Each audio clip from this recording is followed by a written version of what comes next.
welcome to Lens on Leadership, part of the AFCEA Executive Leadership Series. I'm Bob Ackerman, the Editor-in-Chief of Signal Magazine and Signal Connections. Our guest today is Alan A. Malinchak, Vice President, Chief Learning Officer at ManTech International. Al has more than 35 years of leadership, management, administrative, and investigative experience, and he possesses an extensive commercial and public sector employment history of increasing leadership positions. At ManTech, he leads ManTech University, enterprise education and training, as well as alliance partnerships with academic universities, professional learning associations, and training and education vendors. Al, welcome to AFCEA, and thank you for joining us. Thanks for having me, Bob. Al, what advice on leading and engaging a multi-generational workforce might you offer that is not widely known? Well, the leading and engaging a multi-generational workforce is not difficult. We just need to learn and appreciate the contributions that each one of the different generations bring to the workplace. Each generation brings and leaves a footprint that becomes their generational legacy that other people can follow or they can ignore. Of course, we hope that they follow it.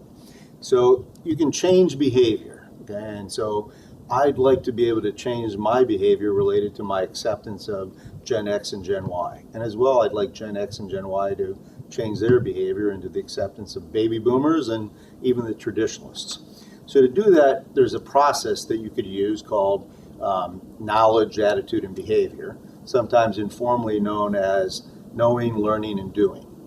And so if I gain the knowledge of another generation, and that knowledge tends to be good knowledge, that they have positive contributions they can make to the workforce, then I can change my attitude towards them.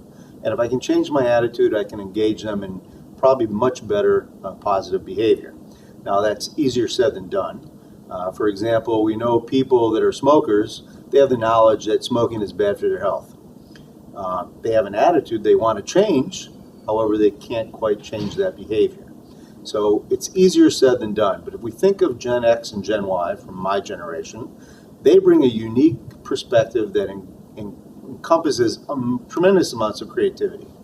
So if I can gain knowledge about what it is they have to offer, and I can interact with them, okay, and interact with them so much that they change my attitude and they change my behavior towards how I can engage them within the workplace, that'll be a very positive collaboration between all of them.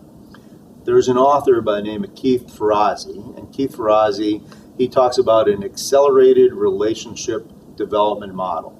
And in that, you are basically, you're targeting and you're focusing on what it is that I can do for you. Okay, how can I help you achieve your goals? And as well, what can you do to help me achieve mine?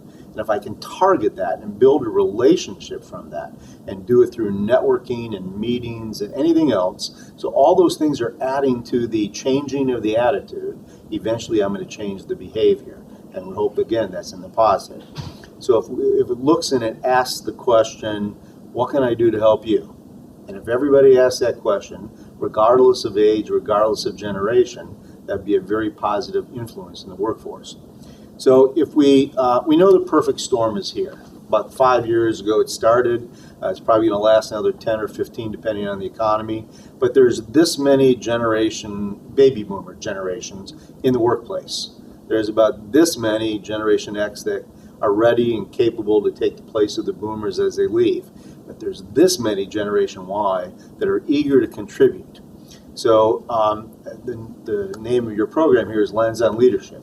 So if we can use that as a play on words so that I need to put on my lens, but I also be able to need to look at the other generations from their lens and perspective. So whatever I can do to understand other generations and they can do to understand me, and we use that analogy of the storm as a wave is approaching the shoreline. So if you think of the traditionalists, the generation beyond me, who are on the shoreline, but I'm right at the shoreline's edge as a boomer. And Gen X is on the crest of that wave that's about ready to approach the shoreline, and Gen Y is the body of the wave. Well, I can choose to stand on the shoreline, and as that wave crashes, it knocks me down, and there's no benefit to that whatsoever. Or if I can see the wave approaching and I grab a surfboard and I ride that wave in, okay, then they're benefiting me and I'm benefiting from them. And it's a very smooth operation. So the objective here is to learn how to change our behavior. And the true objective is to embrace each generation's contributions to an organization and to leave that organization better than when you came.